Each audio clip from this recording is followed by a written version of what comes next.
লক্ষ্মীর ভাণ্ডার নিয়ে নতুন আপডেট দিল মুখ্যমন্ত্রী মমতা বন্দ্যোপাধ্যায়। লক্ষ্মীর ভাণ্ডারে নাকি ফের টাকা বাড়াতে চলেছে।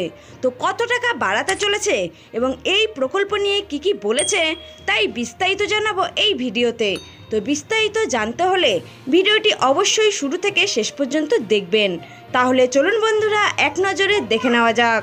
2011 সালে তৃণমূল কংগ্রেস সরকার ক্ষমতায় আসার পর একাধিক জনমুখী প্রকল্প নিয়ে এসেছে। এই প্রকল্পগুলির মধ্যে অন্যতম হলো লক্ষ্মীর ভাণ্ডার। বাংলার মা বোনদের জন্য মুখ্যমন্ত্রী মমতা বন্দ্যোপাধ্যায় লক্ষ্মীর ভাণ্ডার প্রকল্পের মাধ্যমে ভাতা দেওয়ার সিদ্ধান্ত নেন। অনেক রাজনৈতিক বিশেষজ্ঞ মনে করেন তৃণমূল কংগ্রেস সরকার এই প্রকল্পের মাধ্যমে সমাজের বৃহত্তর অংশের মন জয় করতে সক্ষম হয়েছে। অনেকের মতে সদ্য শেষ হওয়া লোকসভার নির্বাচনে লক্ষ্মীর ভাণ্ডার প্রকল্প বাড়তি মাইলেজ দিয়েছে তৃণমূলকে। লক্ষ্মীর ভাণ্ডার প্রকল্প চালু করা হয় 2021 সালে।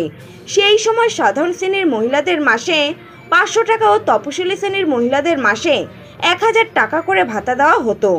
2024 সালের লোকসভা নির্বাচনের আগে পশ্চিমবঙ্গ সরকার এই ভাতার পরিমাণ প্রায় দ্বিগুণ করে দেয়। সাধারণ শ্রেণীর মহিলাদের জন্য 500 টাকা করে ভাতা বেড়ে হয় 1000 টাকা। তপশিলি শ্রেণীর মহিলাদের জন্য 1000 টাকা থেকে ভাতা বৃদ্ধি পেয়ে হয় 1200 টাকা। তবে এবার বড় খবর উঠে আসলো লক্ষ্মীর ভাণ্ডার প্রকল্প নিয়ে।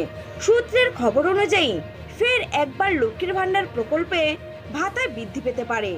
ভবিষ্যতে 1000 থেকে 1200 টাকা থেকে বাড়িয়ে 1500 থেকে 2000 টাকা ভাতা হতে পারে লক্ষ্মীর ভাণ্ডারে। লোকসভার নির্বাচনে লক্ষ্মীর ভাণ্ডার প্রকল্প যে তৃণমূলকে অক্সিজেন দিয়েছে তা বলার অপেক্ষা রাখে না। তাই অনেকেই মনে করছেন আগামী বিধানসভা নির্বাচনের আগে মমতা বন্দ্যোপাধ্যায় লক্ষ্মীর ভাণ্ডার